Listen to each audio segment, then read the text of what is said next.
Hello! In the following, I would like to give you an introduction to the Pct, the Patent Cooperation Treaty. First of all, I would like to discuss with you what options are available to applicants who would like to seek international patent protection. Then I would like to explain in more detail what the Pct is all about, why you would wish to consider using the Pct, and what are the advantages of the Pct. And at the end, I would like to cover and outline some of the main procedural steps in the Pct system. Now, if you're interested in the Pct and in international patent protection, you probably have either made an invention yourself or you know of someone who has made an invention and you are interested in finding out how to best go about protecting it. Now, you could simply start out with filing a national patent application and trying to obtain a national patent. Now, would that be good enough? I suppose it depends. If you're really only interested in protecting your invention in a particular country, then filing a national patent protection might be sufficient. However, if you're also interested in protecting that invention in other countries, you need to consider filing for patent protection also in those other countries. And the problem of obtaining international patent protection comes up.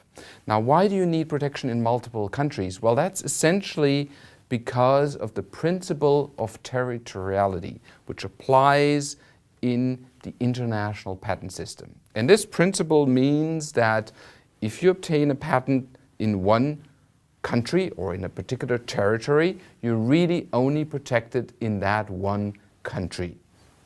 If you need to be protected in other territories or countries, you need to also get patents for those countries and territories.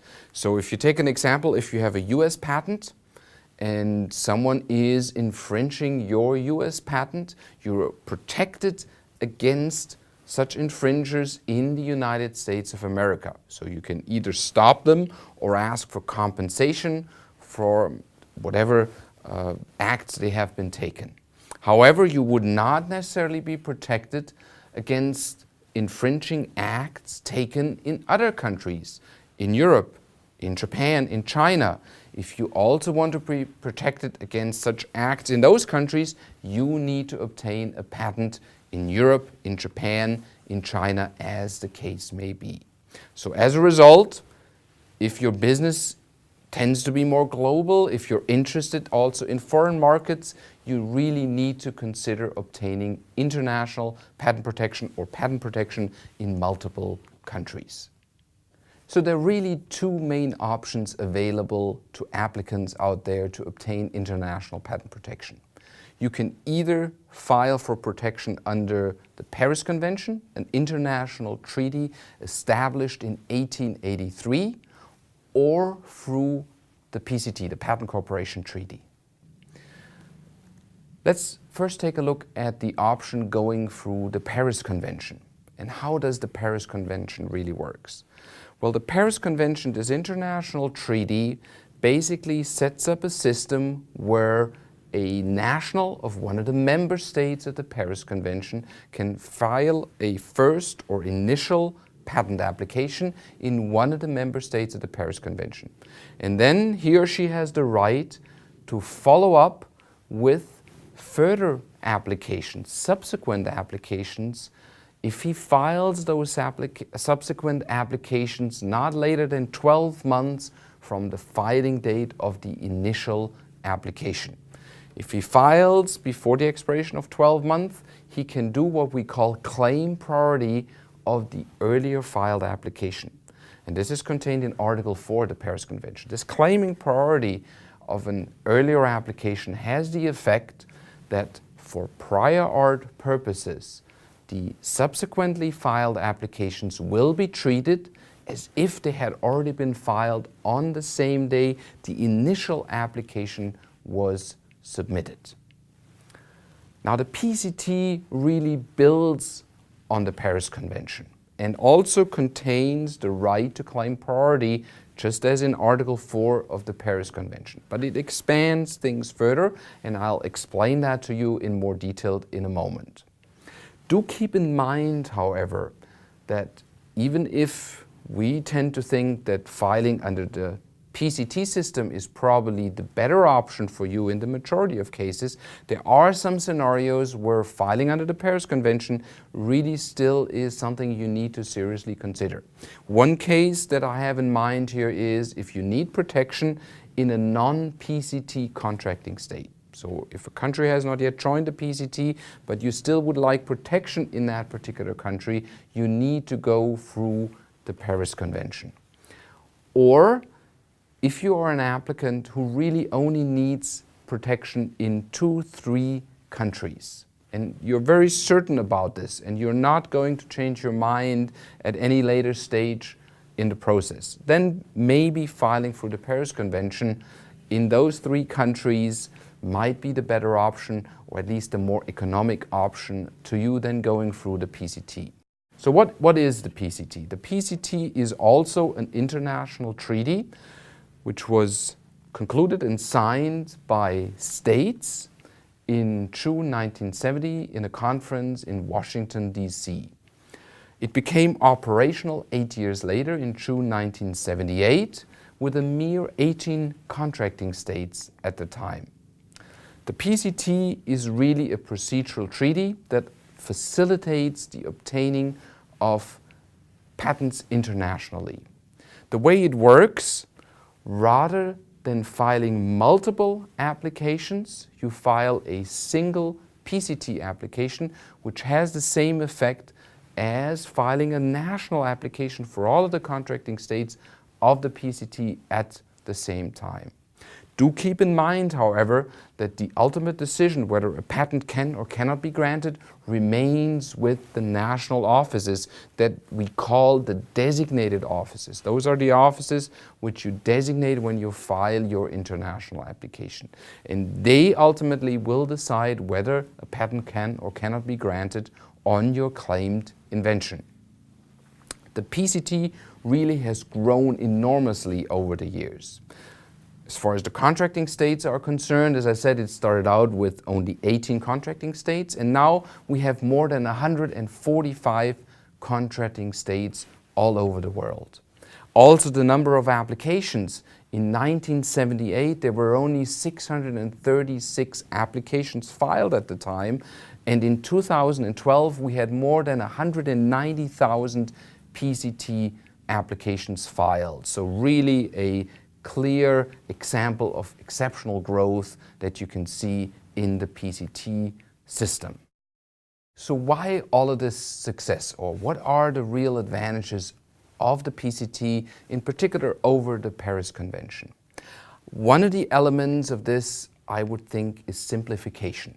By filing one single application, you have the legal effect of having filed multiple applications on the same day in all or for all of the contracting states of the PCT.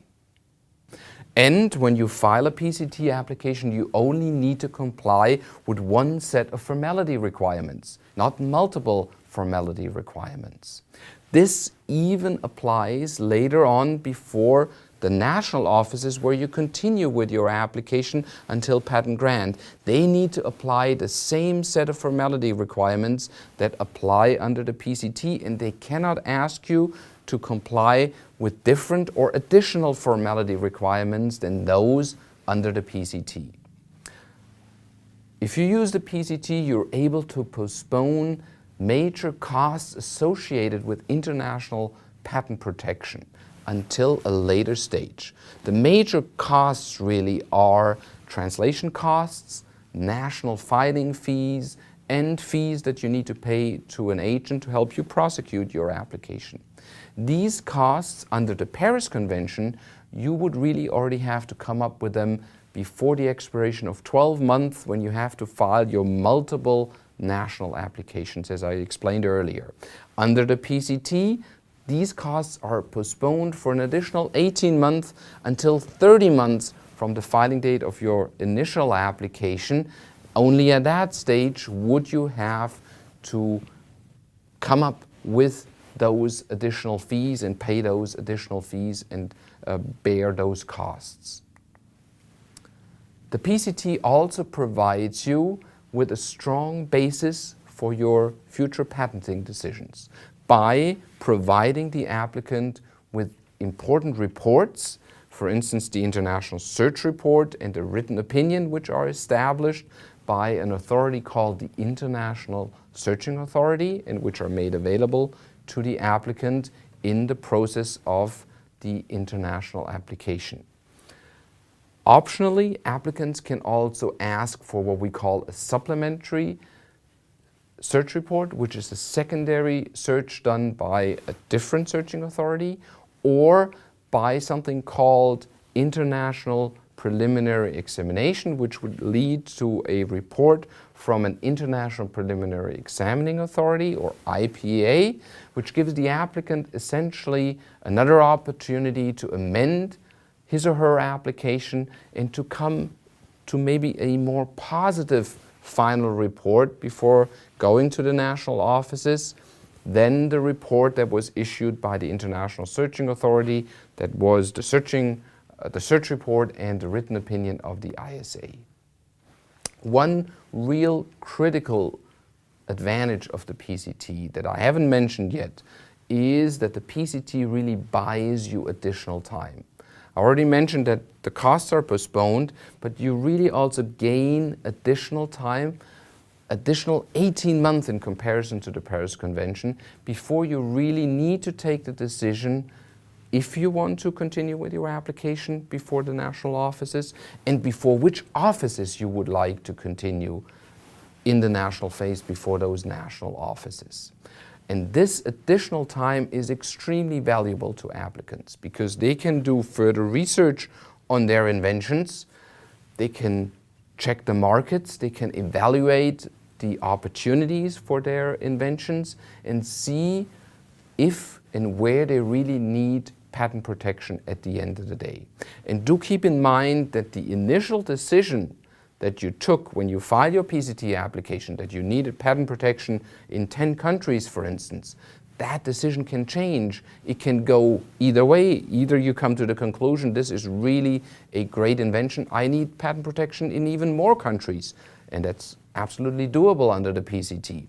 Or you restrict your initial decision. Instead of 10 countries, I only need protection in 5 countries, and you can do that before even you have paid the translation fees, before you have paid your local attorneys and your national filing fees. So this is really the crucial advantage of the PCT over the Paris Convention. So now I would like to talk about some of the main procedural steps in the PCT system. And first of all, I would like to explain that there are 2 phases in the life cycle of an international application. We talk about the international phase followed by the national phase. The international phase really is about the filing of the international application, international search, and the written opinion established by the International Searching Authority or ISA, international publication, and the optional international preliminary examination. This is a streamlined procedure which all international applications go through except for international preliminary examination, which is optional. And then this is followed by the national phase. Here, the applicant needs to decide before which offices do I wish to continue, and he will then take his application to those offices where he wants to continue. He needs to furnish a translation, pay national fees in this case, and then continues before some of the offices which he originally specified in his international application. So typically what happens is an applicant will start out with filing a national application. And then before the expiration of 12 months, he will follow this up with the filing of an international or PCT application, claiming priority of that earlier application under Article 4 of the Paris Convention, as I explained earlier. He files his application with an office that we call the PCT receiving office. Those are usually national offices, but in their function under the PCT as a PCT receiving office. The receiving office will do a formality check on your application, and they will send a copy of your application to the International Searching Authority so they can commence with the international search, and they will send a copy to the International Bureau here in Geneva, Switzerland. We will do a second formality check on all of those applications, and we will get back to the receiving offices if we notice something that they haven't seen, so they can go back to the applicant so the issue can be resolved during the international phase of the PCT procedure. We will also then prepare those applications for international publication, which takes place promptly after 18 months from the initial filing date of your first filed application, or which you claim priority. And then you have the two optional procedures: supplementary international search, if the applicant so wishes, or international preliminary examination, again an optional procedure. At 30 months, the applicant needs to decide whether and where he wants to enter the national phase. And then the national phase commences and the national processing of the application with, at the end, hopefully the decision that a patent can be granted on your claimed invention.